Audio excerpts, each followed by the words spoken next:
All right, friends, we are back once again for another snowpocalyptic episode of V8 Radio. Oh boy, you aren't kidding. Snowpocalyptic. Yes, sir. I'm Kevin Oeste, joined as always by our esteemed co-host, Mr. Mike Q-Ball Clarke. And what's happening, Kev? Well, you said it, man. Yeah. The V8 Radio studios, north and south, are both being barraged by winter weather. We're in the grips of the snowpocalypse. Yeah, and it's today. I don't mind actually. It's I dug out my 30-year-old kerosene bullet heater that my buddy Paul and I bought. I think in '89 or '90, and this is an amazing piece of hardware. It's like a 30,000 BTU little portable kerosene-fed bullet heater blowtorch that we've not maintained once. You know, outside of put kerosene in it. And the last time I put fuel in this thing was probably 7 years ago, maybe. Oh boy! And you plug it in, and it lights right off. And I don't use it very often, but the garage studio here today is probably it's warmer than the house. I know that. It's nice. Really, it's probably 75 degrees in here right now. And oh my gosh. Yeah, so I got a hot coffee. I got an auction streaming on the screen on the wall. I was also listening to some vintage R&B on the Marantz audio system a little while ago, and man. just having a day out here. And You've got it all together, man. I'm working on it. You know, and I like it. The snow is falling outside, and I don't care. So that's good. Man, I want to be you. Yeah, I kind of want to be me today. And it's been a long time coming because for the past couple weeks, I have just been sick and not good and no energy and felt, well, I don't know if you heard that last episode of Muscle Car of the Week. I did. I had major bronchitis and it was a mess. Well, you powered through it. I mean, you could tell you weren't at your best, but you were still pretty good. But you definitely could tell you had a little something going on there. Well, and I have to thank Ben, our video editor, for pulling that one together, because what you didn't hear was that I think I was good for 4 or 5 words at a time. Oh boy! Before either the voice completely dried out and shut off, or there was a massive coughing fit. So man. I sent him I stayed out of the shop because I didn't want to infect the crew, with this bronchitis nonsense, and recorded that from home, and emailed him the file, and I'm like, dude, I am sorry. You're going to earn your pay this week. But he was able to cut that together. And yeah, but what was interesting about that, and I have to say thank you, because we had so many viewers put positive comments saying, hey, I hope you feel better, kind of thing. Oh, right on. Yeah, it was nice. It was nice. Yeah. You have good viewers on Muscle Car of the Week. We do. Nice people. We try to respect their time and give them something, and they, by and large, I think we did an analysis recently of the plus and minus, thumbs up, thumbs down ratio on our videos, and we are like whatever 3 decimal places is. So 0.001 negative to positive ratio. I mean, it is crazy. That's thousands. Yeah. Across. Can't say that. I think we're coming up on we're probably at 26 or 27 million plays of our videos. And there's like 10,000s of people that don't like them.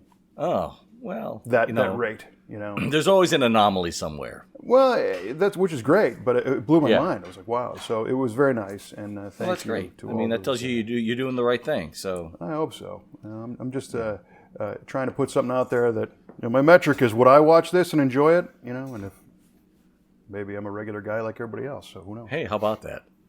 Maybe. I give myself too much credit. So typically, as we start our V8 radio show, we do it with a piece of automotive trivia, and this is something we throw the question out in the beginning and kind of bait our listeners to hang through to the end. Entice, I like to think. That's a good entice our viewers. That's enticing.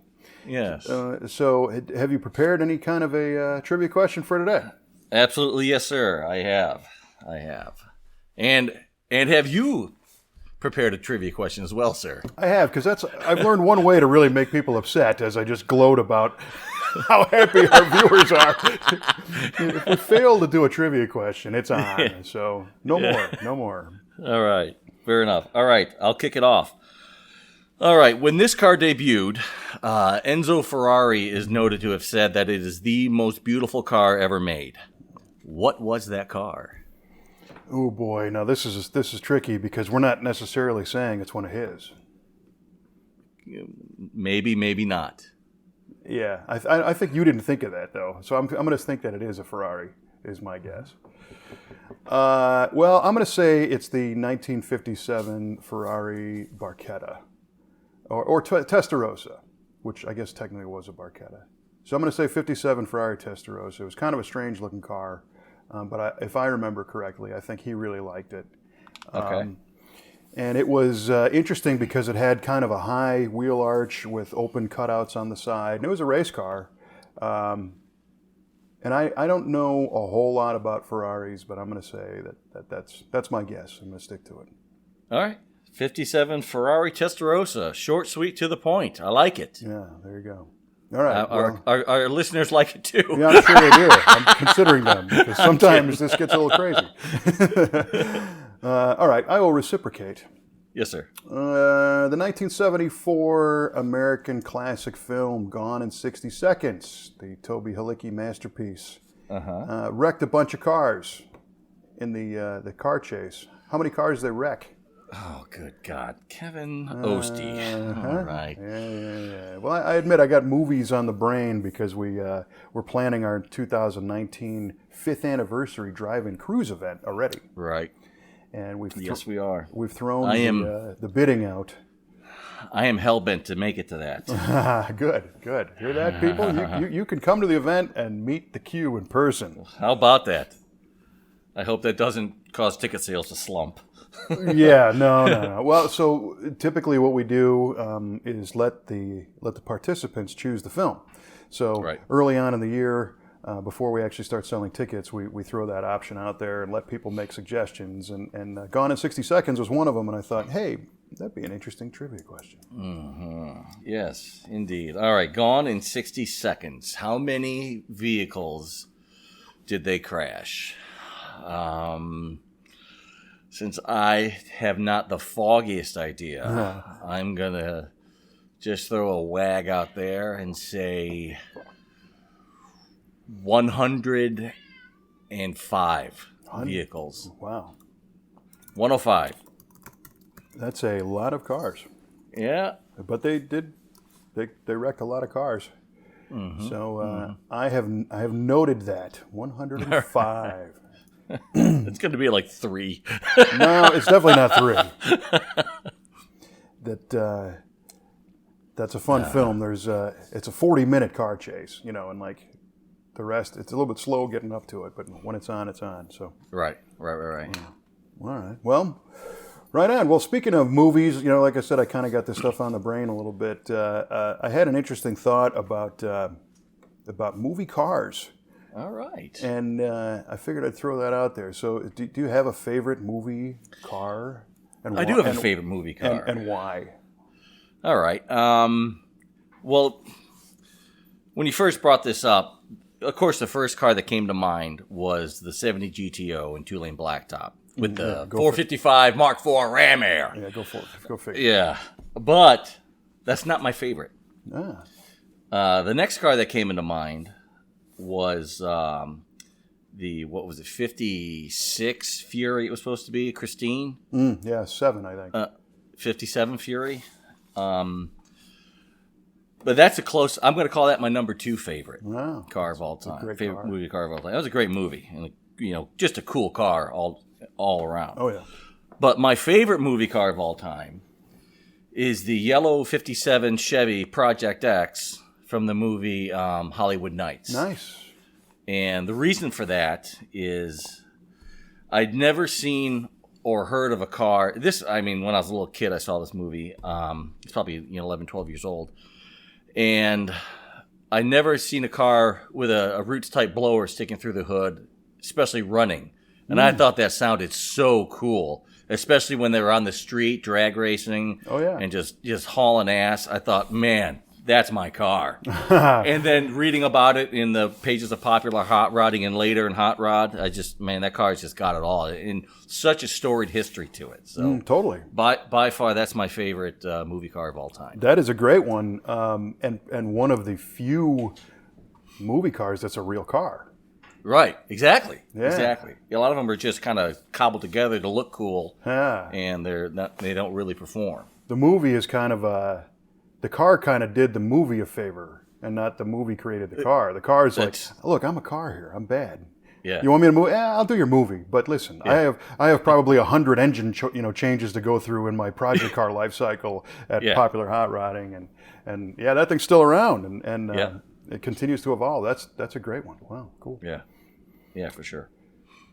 Mine, interestingly enough, would be the Bluesmobile. Ooh! The 1974 Dodge Monaco sedan. And I totally can see that. yeah, well, and there's many reasons for this. And again, we touched on this in a Muscle Car of the Week episode recently when I spilled my guts about how I learned about that 70 GSX prototype Buick. But I grew up the son of a police officer, and my earliest experiences with high-performance driving were in police cars. And there was a time when my dad drove a 74 Dodge Monaco sedan. Oh my gosh. It was cop tires, cop shocks, the cop whole engine. deal, yeah. And there's details of that car that I will never forget. One of the coolest things I always thought was, I don't know if theirs were 440 cars, because in the suburb where I grew up of Chicago, I don't think they didn't do a lot of high pursuit stuff, so it might have been a 383. Okay. But this thing, it was green. Our town colors were a metallic green with a white top and white doors instead of black like the Bluesmobile. Mm-hmm. But it had steel wheels with the Mopar dog dish hubcaps that had these little tiny holes in them all the way around. Really? And it was a cop cap, yeah. And if you look those up on eBay, you'll see. And when I was, 74, I was 2. But I still remember, being around that car because they had them for a few years. I think they had the Monacos until 78, and then they went to a Ford LTD2 police car. And nice. The world changed because they changed the graphics on them. Those were all white with a lime green high visibility stripe on them. Really? Yeah, and a 302, I believe. And, oh boy! And this was a 78, so the car was nowhere near the police car that the Monaco was. Right. But so I remember being in the Monaco, and I remember the vinyl bench seat. It was like one piece of giant plastic. Just this giant bench seat. So I remember getting rides in it, here and there, not necessarily ride-alongs, but in. 1980, 79, when they started to make the Blues Brothers film, they shot part of that in my hometown. That's awesome. And my dad worked security on the movie. Right. That's fantastic. Yeah. So then I saw the Bluesmobile in person as a young lad, doing its thing in my hometown and all that stuff. So definitely there's this personal connection between that car, because to me, police cars were kind of hot rods.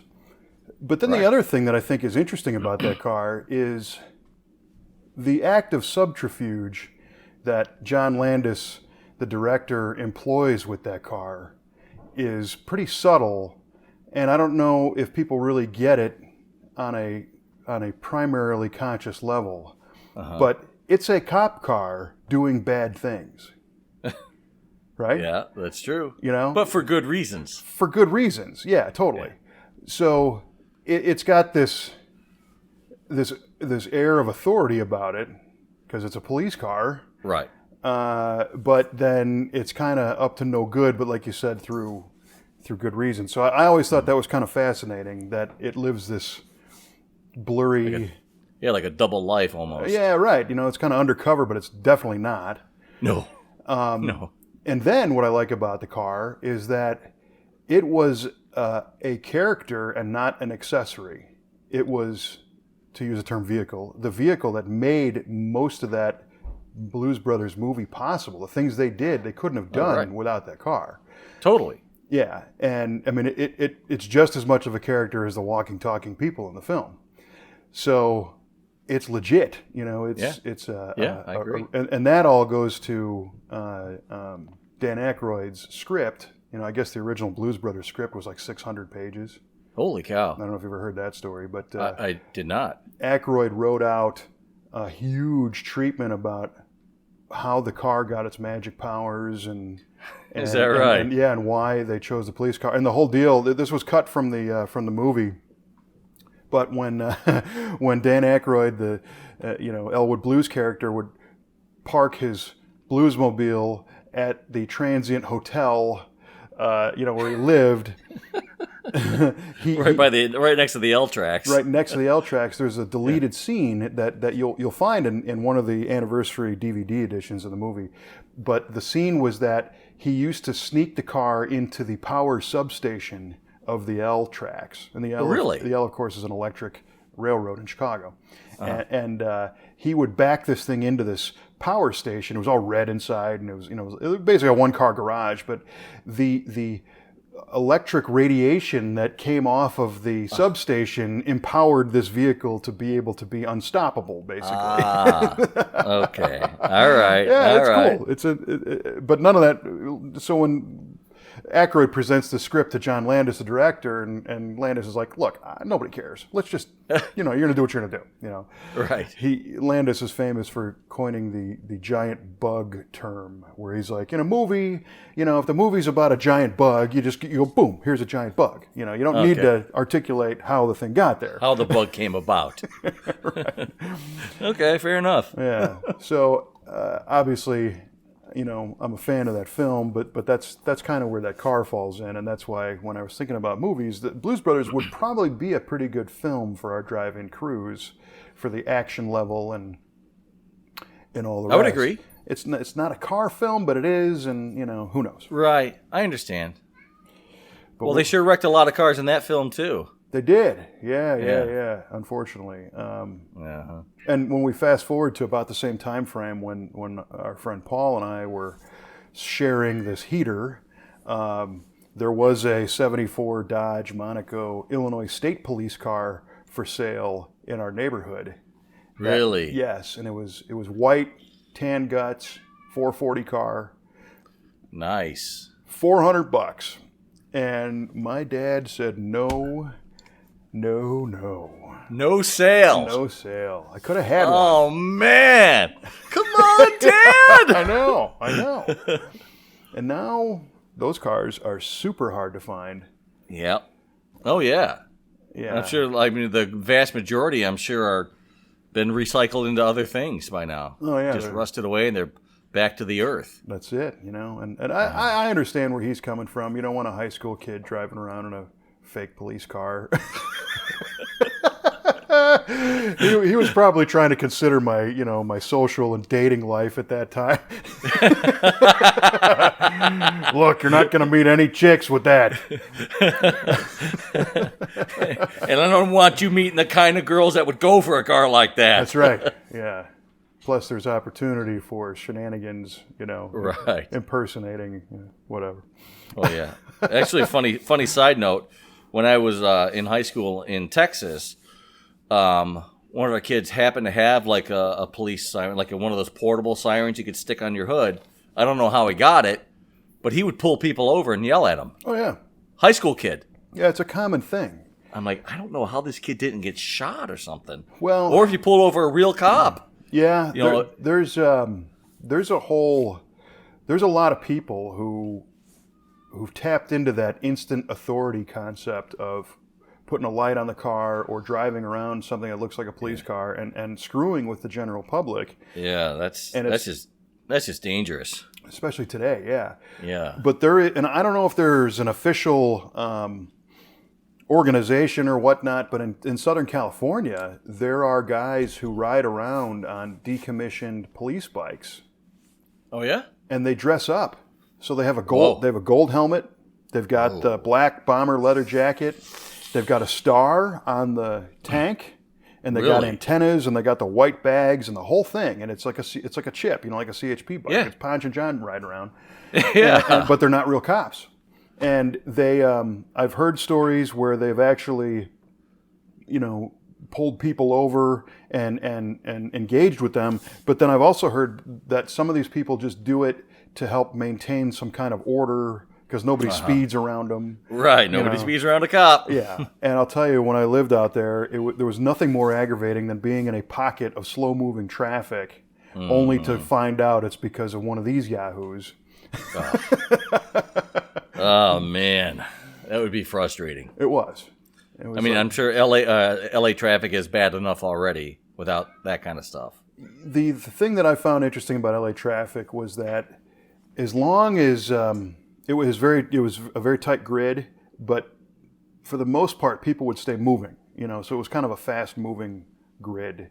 As opposed to stop and go. Sure, they absolutely have bumper to bumper stop and go, but if it could get moving, people were pretty accommodating, and because everybody wanted to get somewhere, you don't want to sit and all that stuff.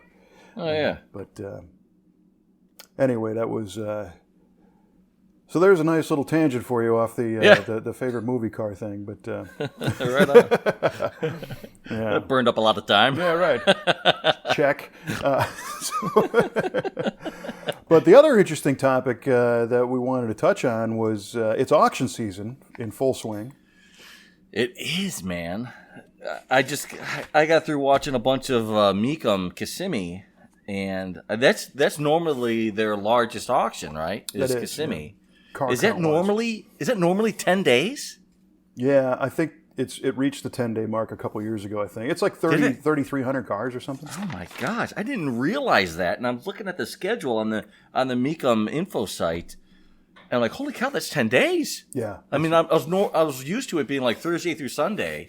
On most of the other locations, like, you got to be kidding me. I mean, it's crazy, yeah. I mean, shame on me for not knowing any better. I'm supposed to be an industry guy and all. Yeah, right. Yeah, you're an industry guy, man. Yeah, that's right, man. It's a big deal, and there's a lot that came out of this year's.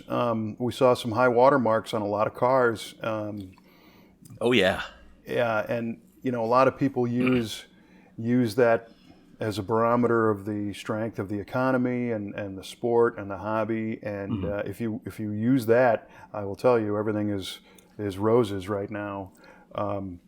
SEMA has come out with an annual report. Well, I think it's a quarterly report about the strength of the automotive aftermarket industry, and they tend to do some economy predictions. And 18 was a huge year, 3.5% growth or something across the board. Great.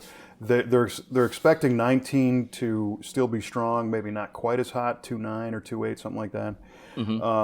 But when you look at these auctions, man, these cars are just you're pretty moving. You're pretty happy about that GTO behind you because right, it's got value. Yeah, it does. Well, even sitting in the heap, it's got a little bit of value, so that's great. Yeah, and of course it always. Well, we ran a little contest on Muscle Car of the Week, a Guess the Bid contest for 3 of those cars, one being the McMullen Roadster, which to me is very similar to your Project X car because it was a McMullen publishing project car, so to speak, and it was a real car. And that was a no sale at $700,000, which is a lot of money. Yeah, that's a lot of money. But again, comparatively, this is a car with real history and real pedigree, and it's the real car. So it didn't sell. But the other one we were watching of the other 2 was that 67 GT500 Super Snake. $2 million. Yeah, that's right. $2 million that bid up to. My gosh. That's right. Like 2.2. That's sold though, right? It sold for $2 million. Yeah, $2 million. I think on the website, price premium, it was 2.2, right? Right. Yeah. So it netted our Mecum friends a couple $100,000, for the sale. That's a good day's pay. That's one car out of 3,300. Yeah. Wow. And the funny thing about that Super Snake, you got to see it in person at the McCacken show. This past year, and so our friend Charlie Lillard was owner of that thing for a while. Was he? He was. Oh, Charlie. Yeah. And I don't want to speak out of school because I don't know the particulars of his ownership of that car. from a dollar value standpoint. I do know that he was maybe 3 owners ago. Oh, is that right? Yeah, and I think he might have been the guy who maybe not necessarily found it, or maybe he did find it. But he had a website, supersnake.com, that was all dedicated to the car, told the history and photographs and all kinds of stuff. He really was a great caretaker of that car. And I think he sold it a couple years ago to the second guy. And I want to say it was about a quarter of what it sold for today. Well, heck. But I mean, that's how these things go. And Right. When you have that kind of a car, and then the economy goes up and the interest level goes up. Yeah, it's all timing. So. It is. And somebody posted a picture on Facebook of Charlie standing next to the car at the Mecum show. Really? Yeah, and it said, Charlie used to own this, and his comment was, yes, I wish I owned it again. Yeah. Oh, boy. Well, hey, you know what? It is what it is. Yeah, but it was great to see, that it's strong. And then the other one, of course, was that we followed was a 65 competition roadster prototype car, Ford GT, that was a 289 car, great history, and that was a no sale at $10 million. That blows my mind, man. $10 million. Well, it's a world stage car, though. I mean, this ran at Le Mans. I get it. But wow. It is every bit. Now granted, it ran, but it didn't necessarily win any races at Le Mans, and it wasn't. I don't know all the history of it. It wasn't like this is some champion car, but we're seeing that some of those champion cars going for $50 million. So holy cow, the Ferraris and stuff like that. So it's mind bending to think of the cash. And so now we're kind of in the wake of all this stuff at this time of year. And there's another auction on right now that I'm watching on the screen now. But this is what starts all these debates afterwards of, well, now everybody's 67 Mustang they think is worth $1 million because that one was worth $2 million. Right. And we get my 67 six-banger Mustang's got to be worth $100K. Right. Got to be. And the surge right after the auction season, everybody thinks their car is gold because they saw it, and there's truth in that perceived value surge. Right. The other thing I think is interesting is the type of cars. So on our last episode, we did our thing on cars that we would keep if somebody gave to us. Right. and one of them for me was the Subaru Brat. Yeah. A Subaru Brat crossed at Barrett-Jackson. Really? And it got like $20,000. Yeah. What? Yeah. And now they're all going to come out of the woodwork. Yeah. And everybody's going to think they're worth a whole bunch of money because the right car tickled the right people, and for whatever reason it was on my mind. So maybe there's something on the radar, that I think I saw a Facebook post that a Pinto crossed the Barrett-Jackson line and got 18. Yeah, $18,000. Come on. I know. And I wouldn't pay $1,800. And they got 18,000. I wouldn't either. But again, I don't have any kind of connection with that car. Right. And $18,000. I think it was an 8,000 mile Pinto too, right? It was like brand new. It looked pretty brand new, but my goodness. Right. And people are posting on social how they can't imagine paying that much for a car, or some of the customs that are out there that cost 2 and 3 times to build than what they're selling for at auction. And one of the comments was somebody said, hey, I got to hand it to these guys that hire these shops to build these cars and spend all this money on them, and then they dump them at auction a couple years later and they get a third of the value. Yeah, that's interesting. Well, it made me kind of reflect on the whole why all this happens. Mm-hmm. And cars, and we've talked about this before, cars as investments, unless it's the super snake, generally are not a good idea. And for whatever reason, people always say you'll never get your money back on. Not all of them, but that's a sentiment, you know. Mm-hmm. But as I mentioned here on the show before, they don't say that when you buy a coffee table. That's true. You spent $600 on a coffee. You're never going to see that again. No, what I'm going to see is a thing that I like in my living room, holding my coffee and my stuff for 10 years or whatever. Right. And I'm going to get the value out of it. Right. But it made me kind of think of the term worthwhile. Is it worthwhile to invest that kind of money in a car when the potential end dollar value might not be what the investment is? And if you dissect the term worthwhile, it's a two words in one. Worth being a value and while being time, right? Mm-hmm. And when it comes to what something is worth, our society generally uses currency as the measurement of worth, mm-hmm. and time is time. But what I think they're not paying a whole lot of attention to is the value that the car brings to a person that is not measured in dollars, right? Right, yeah. And that tends to kind of get swept out of the way because you can't really measure that, you know. Right. But I'm going to propose a little scenario. All right. Envision this, right? So you're GTO. Uh-huh. You've had this thing for a long time. Let's fast forward to a time period where it's basically finished. It's everything you want. It looks the way you want. It performs the way you want. And it took you years to get there. And it has. Well, I know it has. And it took a lot of money to get there over time, and it took a lot of sacrifice, and it took a lot of personal fortitude and everything to get there. But now it's done. And it's a Saturday morning in June, and it's supposed to be 81 degrees outside. And you have a family function at 3 p.m., but between the hours of 10 and 3, your schedule is clear, and you hit the button, and the garage door goes up, and there's the GTO. And it's clean, and it's gassed up, and it's ready to rock.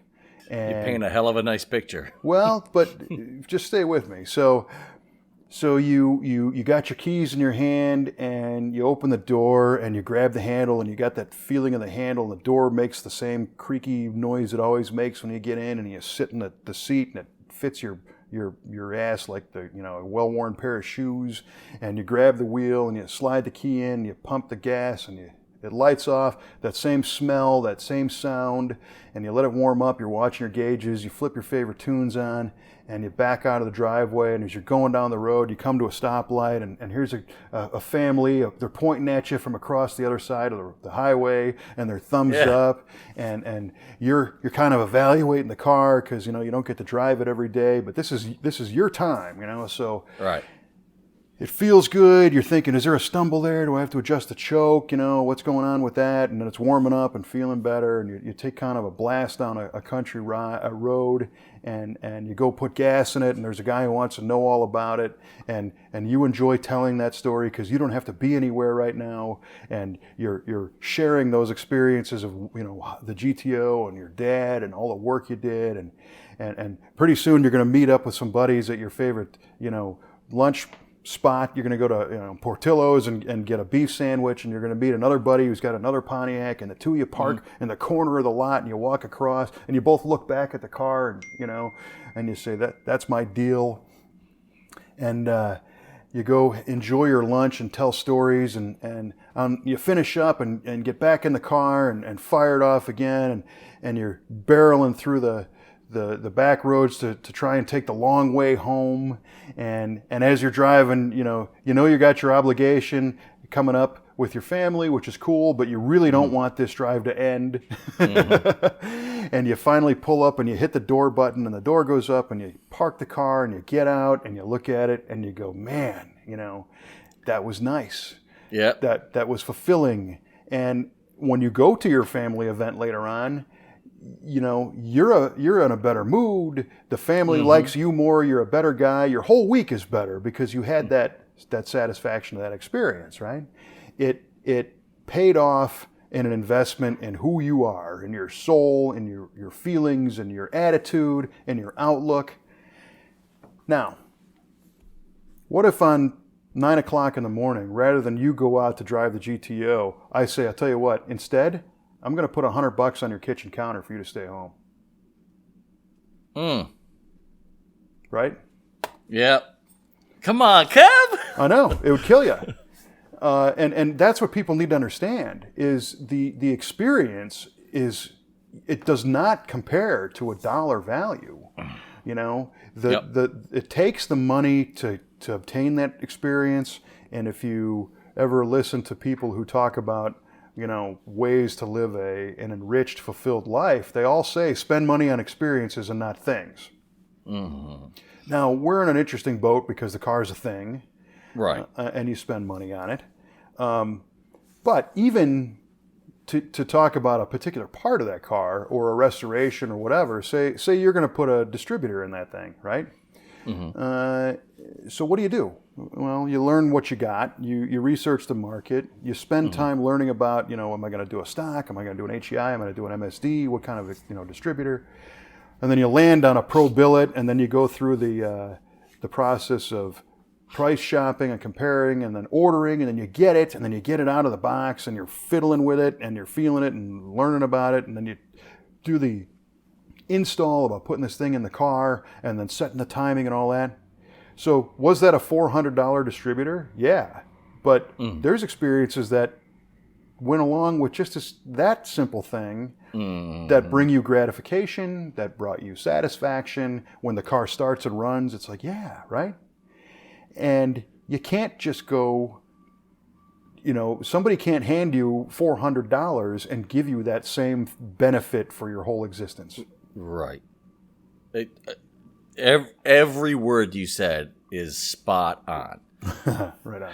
And I've had those, back when this thing was running, I had those same experiences where I go out to the car. I would think, you know, I think, you know, maybe I have to run to the store, maybe I have to do something, and I would think, hey, hang on. I'm not going to drive my daily driver. I'm taking the goat out, and I'm going to go do this, and I'm going to go to the store, and I'm going to get some gas, and I know someone's going to talk to me about it, and I'm going to enjoy every second of it, and I'm going to do what I have to do, and I'm going to come back home, and I'm going to say, man, that was great, and that's exactly what would happen. And you cannot buy those experiences. Just like you said, if someone were to lay $100 down, it's not the same. No, it's not even close. I mean, you cannot quantify that emotion with a dollar amount. No, at all. And the flip side is, okay, so what can you do with money to try to get that top to bottom gratification of that experience, right? You could join a gym maybe and make yourself physically feel better. You could, and this kind of pertains to, you know, many hobbies in general. But living that and going through that stuff is really what fuels us to continue and to go on in life, you know? Right. Because our daily jobs can be a grind and all the stresses of all the rest of it. So when people just say, oh, you'll never get your money back out of that. Well, to me, sometimes, and I don't have a lot of money by any stretch, but I think it's like we should be putting more into that kind of stuff because it makes you a better person. Amen. Absolutely. Absolutely right. Yeah, I mean, you need something to look forward to. Otherwise, your life just becomes mundane and boring, and you're like, why am I doing this? You know, yeah. Why am I doing this job every day? You know, if having this car in the garage, even though the process is slow, painfully slow at sometimes, I know there's an end game to it, and that is to get it running. And then when it is running, then I get to have those experiences again. I get to drive it around. I get to take the family out, and they enjoy it too. You know, I get to take my kids to their, you know, soccer practice or whatever they have to do. And, you know, you pull up, and then maybe another dad sees it, like, holy cow, who's this guy? Let me talk to this guy about his car. Hey, I got a Roadrunner at home, or I got a Hellcat or something. This is a really cool car. You know, maybe we should hang out or something. You know, that kind of thing. That right. That invariably does happen. Yeah. And I'm really looking forward to that. Well, yeah. And so that's a whole nother dimension that I didn't touch on, is the community that evolves And when you have something in common with somebody, you meet people through. We always say old cars make new friends, and I think that's 100% true. So I get kind of sick of these people that say, well, dollars, dollars, dollars, and it's like no.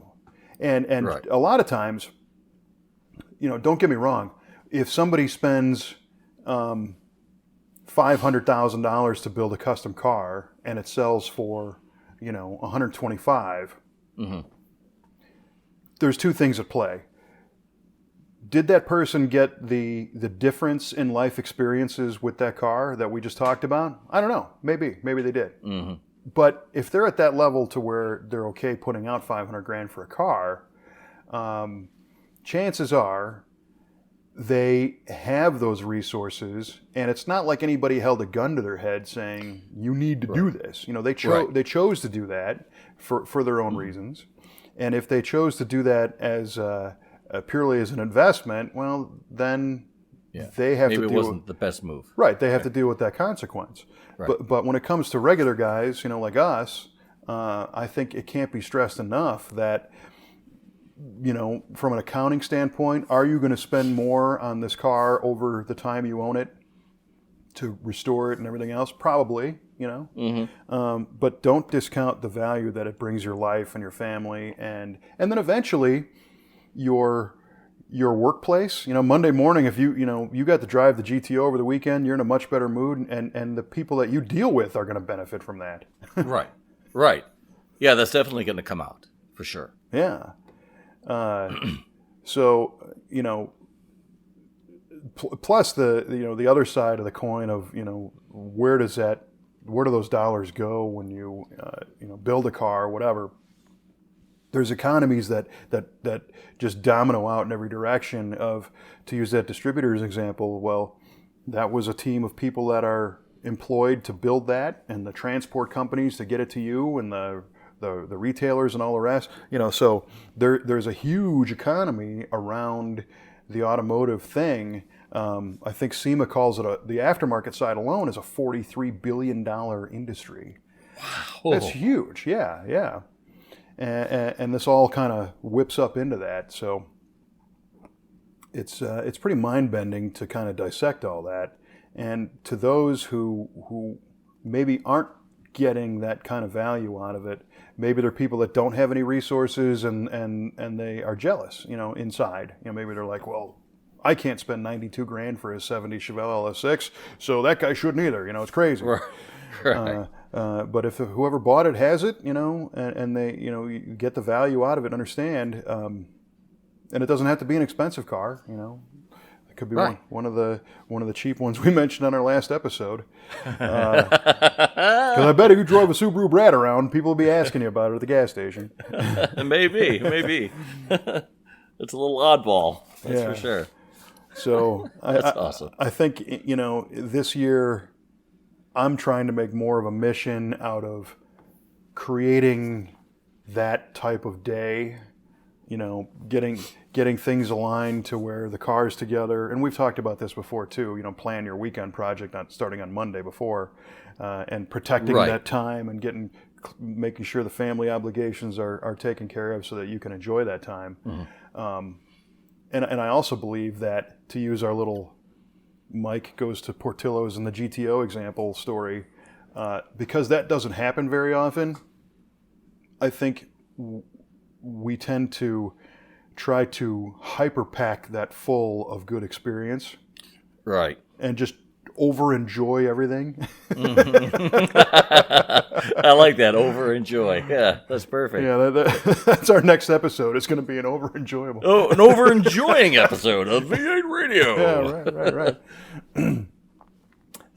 Just because that opportunity doesn't come along every day, so you got to make the best of it. So anyway, that was my my giant tangent on car auctions, but I think we need to bring that up every once in a while.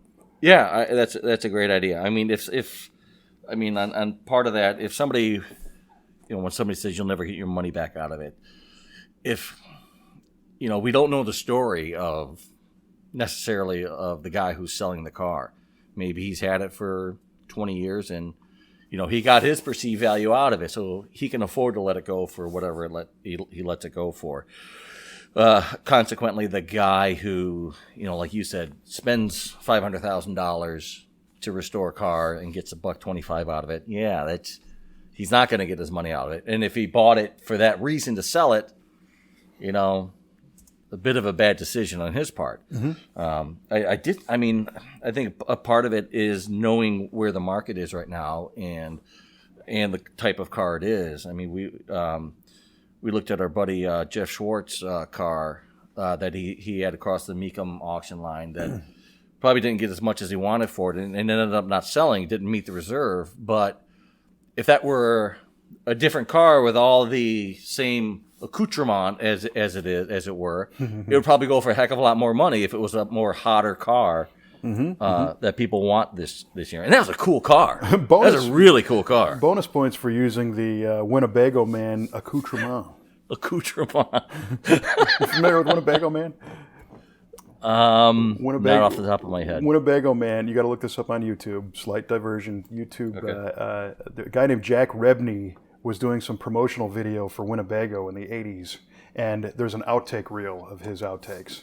And one of the words he uses, he talks about the accoutrement on this Winnebago, and he looks at the camera and goes, "What the F is accoutrement?" That's awesome. It turned into a feature film, actually. It was really good. But anyway, Jeff Schwartz, a perfect example of a car that didn't have the two right people in the audience that wanted it. It's a 65 Ford Custom 500 two-door sedan that he restored and put a 428 with dual Phi-Tech fuel injectors on it and a 5-speed manual transmission. And I drove that car. It was awesome. It was a little bit... it was very comfortable. It's a big car. It was a little bit soft, which was kind of cool because it made the launch more dramatic and the between gear shift, front to back rock, was really there, but it had a lot of power. And Jeff built it and got his fun out of it, and it was in CarCraft and all that kind of stuff, and it was time to move on to accommodate other projects. And it went to $30,000 and installed, and he had way more in it than that. So, but he was smart enough to say, no, we're going to pull the chute on this and try and move it somewhere else. Right. But I think too, the muscle car market in general is real hot, and I think there's always this panic, about, well, what's next? Are the next generation, are they going to care? Are they going to pay that kind of money? Are they going to pay $2 million for a 67, essentially a Mustang? And I think we owe a debt of gratitude to Hollywood and video games right now. As much as I think a lot of Hollywood is kind of crazy and detached from reality. Right. But you always have cool, either bad guys or good guys. They're always driving muscle cars. And that's a way to tap into that next generation. It worked for you, Project X. Yeah. Oh, yeah. And then the video games, you can build all kinds of great muscle cars and go race them and stuff to kind of plant that seed. And of course, we've talked many times about having that personal connection young. So that's just one more way to get it. So I think as long as they keep doing that, it validates, what these cars are. And I don't think there's any, and I'm not just saying this because, my business, owning a restoration shop depends on it, because we could change our specialty fairly easily and be working on whatever, just apply the same philosophy and quality levels to different kinds of cars. But we're flooded with muscle cars, which is good. We like them. Yeah. And I'm not just saying muscle cars are popular because, it keeps us in business. I think it's the other way around. We're in business because muscle cars are popular. So. Yeah, I would agree with that. Yeah, totally. And again, at the end of the day, the auction has its flaws because it's when the collection thing started happening, when the auctioneers realized, hey, if I can make 20% off selling one car and you got 20 of them, I could make 20% on selling 20 cars. So they started to reach out to these collection owners to inspire them to dump their entire collection at auctions. But I think the general public saw that as, oh no, people are dumping all their cars. Oh, And that's not necessarily the truth. That's not, you know, it was really more of a way for the auction houses to make a big buck right away. So, yeah, that is definitely a byproduct of that. I mean, I think there's got to be other reasons as well. Maybe the owner of the collection is advancing in his years and has no one to leave it to, and or no one that really is interested in taking care of these vehicles after he's gone, and this is a way to liquidate that and maybe spread that among his family when he does go, or just to get into something else. Maybe he's into boats. Like, I'm going to get rid of all these cars and buy some boats. Yeah, and we've seen that happen where a gentleman in Arizona got more into airplanes, so the cars went away and he went to something else. And yeah, you know, there's a legacy thing and whatnot. But a lot of them are, again, you know, some collectors that are at that level like to accumulate a whole bunch of a particular car, get the best ones, you know, frame out their collection, and then appreciate it, and then move it, and let's build another one. You know, there's a lot of people that do that. One guy, you know, was really into the Buick GSs for a long time, got the 4-speed convertibles, got, you know, all those cars, and before that he was a big Camaro guy, and he had all the top Camaros and moved those to get into the Buicks, and he moved the Buicks to get into something else, you know, and whatever. There's a million stories, and you know, that might be actually kind of an interesting thing to research, or maybe an idea for some kind of a show of, you know, the story behind the sale. That could be interesting. You know, it probably wouldn't be too hard to do if somebody was diligent enough about communicating with sellers and buyers at the auction, and talk to them for 10 minutes about, you know, why is this car here today? And then talk to the guy who bought it and said, you know, why'd you buy that car? And kind of circle of life, you know. Yeah. Huh. Good idea. Not bad, man. Not bad. Right on.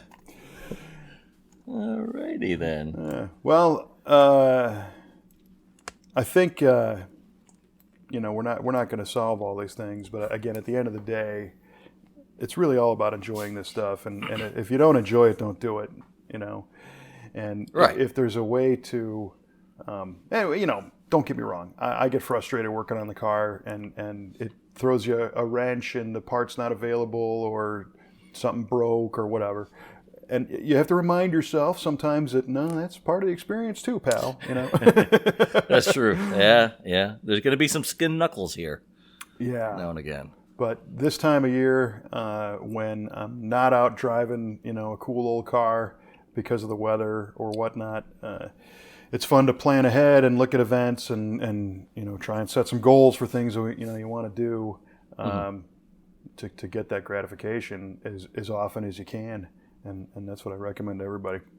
Sage advice. There you go. But you know what? Reflecting back on our last episode where we talked about those cars that were possibly given to us in a fantasy land that we kept, we mentioned our buddy Paul, the same guy that I shared the heater with, and his Fiero, because you were the flying the Fiero, flying the Pontiac banner through that, and said you wanted a Fiero. He pointed out that in fact he had 2 Fieros. What? Oh yeah. And I mentioned the silver 88 GT 5-speed, but it turns out he also had a 4-cylinder 88 5-speed first. Really? And he wanted to bring that up, saying, hey, no, I had 2 Fieros. All right. So that was on purpose then. He intentionally bought another one. Yeah. Well, at least he went up. He didn't go from the 6-cylinder to the 4-cylinder. He went the other way around. So kudos, Paul. Kudos. Yeah. Next time you see him, you can go ask him what it's like in Fiero life. I will. Yeah, oh, yes. Yeah. All right. Well, I'm sensing, you know, a great amount of anticipation from our listeners who really want to know the answers to these trivia questions. Oh, yeah. It's growing. Yeah. The anticipation. You can cut it with a butter knife. Yes. All right. You go first. Okay, Kevin, I asked you, when what car came out did Enzo Ferrari call it the most beautiful car in the world. Yes, and And- I rectally stated the 57 Testarossa because I have no idea. Testarossa. And unfortunately, Kevin, that is not correct. Yeah, I know the correct answer is the Jaguar E-Type. E-Type, yes. There you go. The E-Type. How about And that? I don't think he's really far off the mark on that. That is a beautiful car. It is a beautiful car. You know what I thought was always strange about those is the spindly wheels and tires of the day. Yeah. They look like a beautiful thing tiptoeing. Yeah. They need at least like 8-9 inch wide tires on there to really fill it out. Right, but I think our friend Chip Foose is fixing that right now because I think he's building one. Yeah, All right, Chip. yeah. I still got my chip hand. You still haven't washed it. Huh? Still got my chip hand. Oh, that's fantastic. Yeah. Hey, I'm dedicated. Yeah, no kidding. You're gonna be Something. have the plague or something on that pretty soon. Right. All right, so I lose. My question to you was the 1974 film Gone in 60, where there was a 40-minute long car chase, wrecked a bunch of cars. How many were destroyed? And you said 105, 105. which is a great guess. It was actually 93. Ooh! Yeah. I was not far off, man. You were far closer than I was. And I thought. So I thought it was going to be like 20. No. I'm almost inclined to give you that one on a relative scale of who was closer to being right. Well, no, I gotta be on the mark. 193. Wow, cars, it's 12 cars off. Yeah, it's a lot of cars. That is a lot of cars. Yeah, good film, especially if you're equipped like I am to be able to have a screen like in the garage in the background. That is a great film to watch because the story really isn't that great, but just to see cars crashing all the time as background noise is fun. That is fun. Yeah. Well, very cool. I'm happy to say that I had turned off the blowtorch heater during this episode, and it's not really getting too terribly cold in here, so that's good. Good. I think I'm getting more oxygen in the room, which Well, is that's good. always helpful. Yeah, because that kerosene exhaust was starting to get to me, I think. That will displace a little bit of oxygen. Yeah, it sure did. As do I during this show. Nice. Well played, sir. Well played. Yeah. But we appreciate everybody listening to V8 Radio. We're going to ask that you subscribe. We've been in this kind of dance on iTunes. iTunes will display popular podcasts of certain categories. And we've been lucky enough to be featured on the page 1 of Automotive popular podcasts, but we're always trying to creep up and knock those other ones out. So That's right, man. By subscribing and listening through iTunes, it'll help that. So we appreciate if you do that. If not, no big deal. We don't really get anything out of it, just bragging rights. But you can also listen to the show on Stitcher Radio, Google Play, the v8radio.com website, of course, Facebook, and I might be... TuneIn Radio app. Yep, TuneIn Radio app. Yep.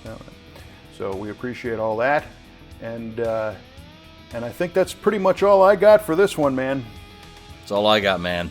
All right. Well, as usual, thanks again for listening, and keep the shiny side up. I'm Kevin Oeste from Mike Clarke. Thanks for listening to V8 Radio.